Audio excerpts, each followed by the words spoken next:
The US dollar is so much more than just America's money. It's become the world's money. But how on earth did that happen? How did one country's currency end up at the very center of the global economy?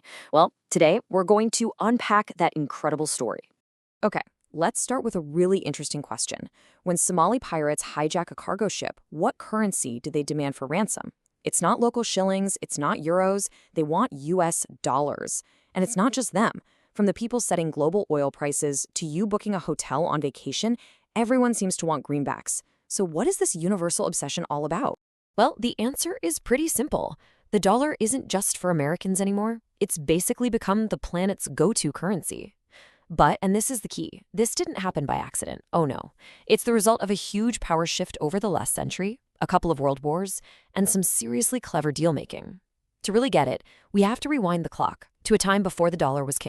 Long before the dollar, there was the British pound sterling. For most of the 19th and early 20th centuries, the pound was the absolute, undisputed champion of global finance. If you wanted to do business anywhere in the world, the pound was the currency that made it all happen. Think about it. The British Empire was the industrial powerhouse of the world. All that trade and all that power created this feedback loop that made London the center of the financial universe. The pound was super stable, it was backed by gold, and the city's banks were the most trusted on earth. So no matter what you were buying or selling, you almost had to do it through London, and that meant you were doing it in pounds. Now, the pound's dominance was built on some really clever financial tools, like something called a letter of credit.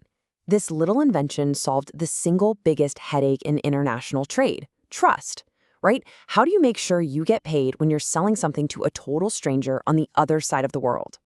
Okay, so let's walk through it. Imagine a merchant in the US wants to buy coffee from a supplier in Brazil. The Brazilian seller is thinking, no way, I'm shipping this coffee until I see the money. And the American buyer is thinking, I'm not paying until I get my coffee. It's a classic standoff. The solution?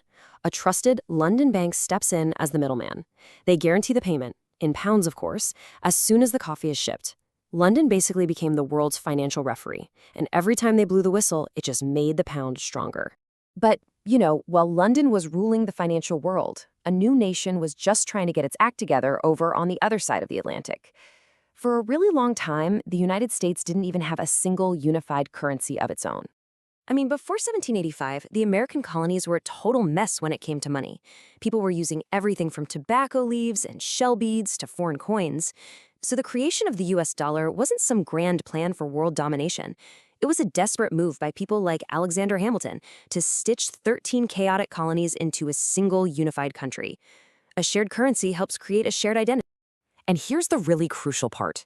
Even when the US economy grew to be bigger than Britain's, the dollar stayed a local player. Why? Well, its financial markets were a bit of a roller coaster. It didn't even have a central bank until 1913 to keep things stable, and its banks weren't even allowed to operate overseas. Honestly, if you were doing business internationally, London was just cheaper, safer, and way more trustworthy. So what changed? What could possibly knock the pound off its pedestal? It took a global catastrophe. The one event that blew the doors wide open for the dollar was the absolute devastation of the First World War. I mean, look at this timing. It's a perfect storm. Just 1 year before the war kicks off in 1913, the U.S. finally gets its acts together and creates the Federal Reserve, its own central bank. Then, boom, Europe goes to war, and its whole financial system basically freezes. All that money that used to finance global trade, now it's paying for bullets and bombs. As the financial gears in London ground to a halt, the pound, which had been a rock of stability, started bouncing all over the place. And that made traders everywhere incredibly nervous. So what did they do? They ran for cover. They fled to the one major currency that was still safe, stable, and an entire ocean away from the fighting, the US dollar, which was still firmly backed by gold. Now, the dollar's rise wasn't a straight shot to the top. The Great Depression in the 1930s was a massive speed bump. Global trade collapsed, and the dollar really took a hit. But another, even bigger, world war was just around the corner, and that conflict would finally seal the dollar's destiny. By 1944, with Europe in ashes, the Allied leaders all got together in a small town in New Hampshire called Bretton Woods. They had one huge mission: to design a totally new global financial system, one that could prevent the kind of economic chaos that had led to 2 world wars. And at the very heart of this new world order, the linchpin holding the whole thing together, was a single, powerful number, 35. You see, the United States came out of the war as the only major economy still standing, and it held about 3/4 of the world's gold. So, America made a promise to the entire world. It said, any country can show up at any time and exchange 35 of our dollars for 1 ounce of our gold. The US dollar was now officially as good as gold. This was the move that officially crowned the dollar as the new king.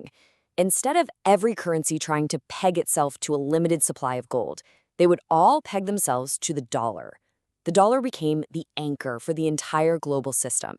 It was now the world's official reserve currency. And you know what? For almost 30 years, this Bretton Woods system worked. It fueled a massive economic boom around the world. But this so-called golden age of the dollar had a fatal flaw. It was built on a ticking time bomb. It's a tricky concept called the Triffin dilemma. Here's the problem. For the global economy to grow, the world needed more and more and more dollars.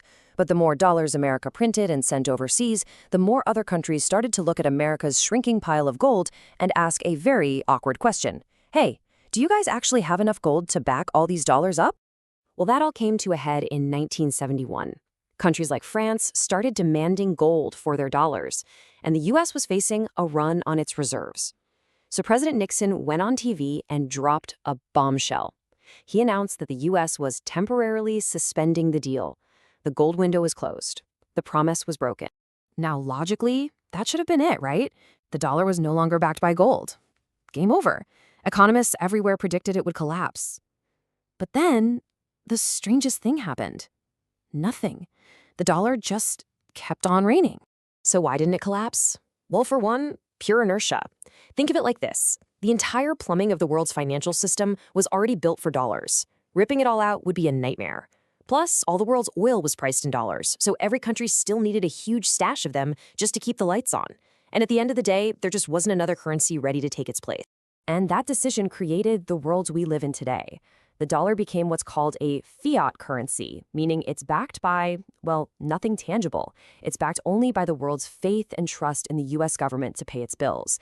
This gives America an incredible power, the ability to pay for things abroad in a currency that only it can create. This whole experiment of a global economy based on faith has now been running for more than 50 years.